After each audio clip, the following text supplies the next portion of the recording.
खूनी कुआ। सीमा गर्मियों की छुट्टियों में अपनी नानी के गांव आई थी। सीमा नानी के घर पहुंचने के बाद अपनी नानी के पैर छूती है और उनसे आशीर्वाद लेती है। तभी उसकी नानी उससे कहती है, इतनी बड़ी हो गई मेरी सीमा, चल जल्दी से हाथ मुंह धो ले, मैं तेरे लिए खाना लगा देती हूँ। भूख लगी होगी ना? हाँ नानी, भूख तो लग रही है मुझे, आपके हाथ के बने हुए पीले दाल और चावल खाने की। इतना टाइम हो गया है मुझे आपके हाथ का बना हुआ दाल चावल खाए हुए। तू तो नौकरी में व्यस्त थी, तो तुझे कहाँ से टाइम मिलेगा अपनी नानी के लिए? और जब इतने टाइम बाद आई है तो ज्यादा टाइम के लिए रुक कर जाएगी तू। हाँ हाँ नानी, इस बार पूरे 2 महीने के लिए आई हूँ। सीमा की नानी अंदर जाकर उसके लिए खाना बनाने लगती है। सीमा कमरे में अकेली होती है, तभी उसे किसी औरत के रोने की आवाज सुनाई देती है। वो कभी खिड़की से बाहर झांकती है तो कभी दरवाजे से बाहर झांकती है। उसे समझ में नहीं आ रहा होता है कि आखिर रो कौन रहा है। तभी नानी खाना लेकर आ जाती है। वो अपनी नानी से कहती है, नानी, कोई औरत रो रही है क्या? मैं जब से यहाँ आई हूँ तब से मुझे यहाँ किसी औरत की रोने की आवाज आ रही है। हे भगवान, कहीं ये वही तो नहीं? बोलो ना नानी। अरे कोई नहीं रो रहा, ये तेरे मन का वहम है। और तू ना अब खाना खा ले, ज्यादा यहाँ वहाँ की बातों में ध्यान मत दिया कर। जल्दी से खाना खा और फिर मेरे साथ आ जा मेरे कमरे में, दोनों बैठकर खूब सारी बातें करेंगे। ऐसे ही अगले दिन सीमा अपनी नानी के साथ गांव के बाजार जा रही होती है। उसी रास्ते में फिर से किसी औरत के रोने की आवाज आती है। वो अपनी नानी से कहती है, अरे नानी, क्या सच में तुम्हें अभी भी किसी औरत की रोने की आवाज नहीं सुनाई दे रही? मुझे किसी औरत की बहुत बुरी तरीके से रोने और चीखने की आवाजें आ रही है। मैं बहुत परेशान हूँ नानी, आखिर ये कौन है? मुझे लगता है कि सीमा को शहर भेज देना चाहिए, यहाँ रहना उसके लिए ठीक नहीं। नानी बोलो ना, आप चुप क्यों हो जाती हो? सीमा, तू घर चल, मुझे तुझसे बहुत जरूरी बात करनी है। नानी सीमा को घर ले आती है और सीमा से कहती है, सीमा, कल सुबह तू शहर वापस चली जाएगी। अरे अचानक? आखिर क्या बात है नानी? आप मुझे ऐसे जाने को क्यों कह रही हो? मैं बस जो कह रही हूँ उस पर ध्यान दे। तू कल सुबह यहाँ से चली जाएगी, और ये बात मैं कोई मजाक में नहीं बोल रही।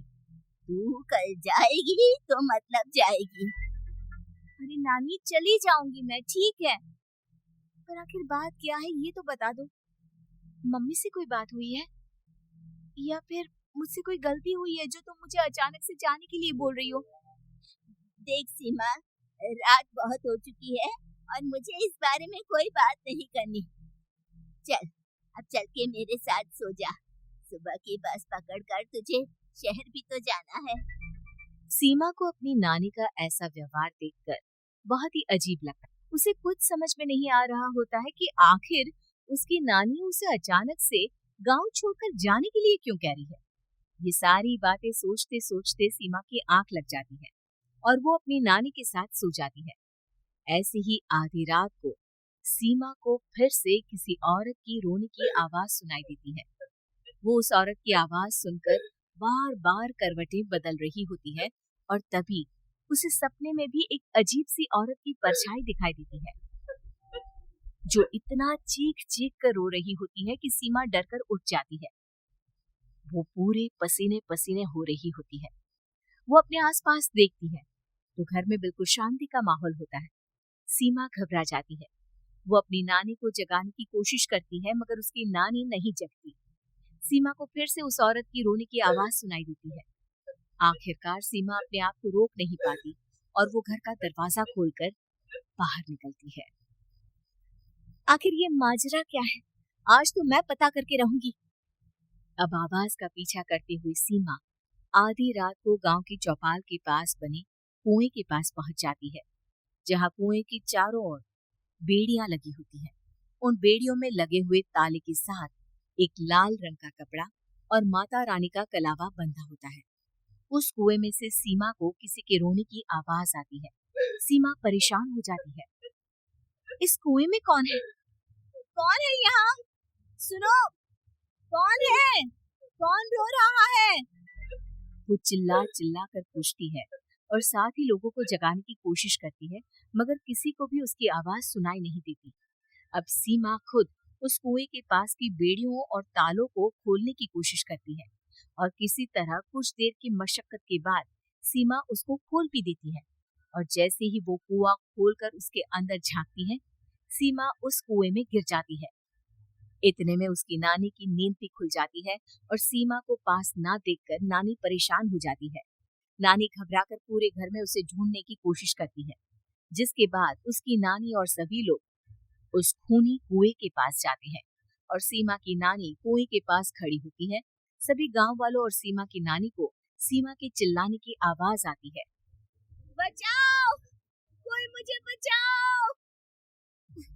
मेरी बच्ची, हम आ गए, हम तुझे बचा लेंगे।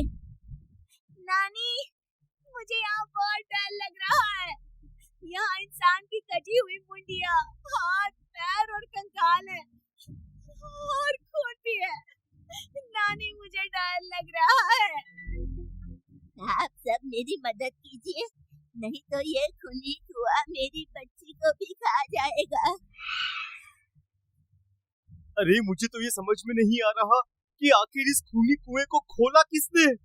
सालों पहले इसको इतनी मुश्किलों के बाद तांत्रिक बाबा ने बंद किया था। अरे पूरा गांव खूनी कुएं के बारे में अच्छे से जानता है, तो कोई भी जानबूझकर तो ऐसा करेगा नहीं। मतलब किसी ने अनजाने में इसे खोल दिया है भैया। सीमा को इस बारे में मालूम नहीं था और जब से वो यहाँ आई थी तभी से उसे किसी औरत के रोने की आवाजें भी सुनाई दे रही थी। कहीं सीमा ने ही तो उसे नहीं खोला। अगर ऐसा है तो फिर सीमा का बचना बहुत मुश्किल है। वही कुएं के अंदर सीमा रोते हुए बैठी होती है कि उसे आवाज सुनाई देती है जो कुएं के बाहर खड़े गांव वालों में से किसी को सुनाई नहीं देता। आज सालों के बाद मुझे ताजा खून मिलेगा। तेरा खून पीकर आज मैं अपनी प्यास बुझाऊंगा।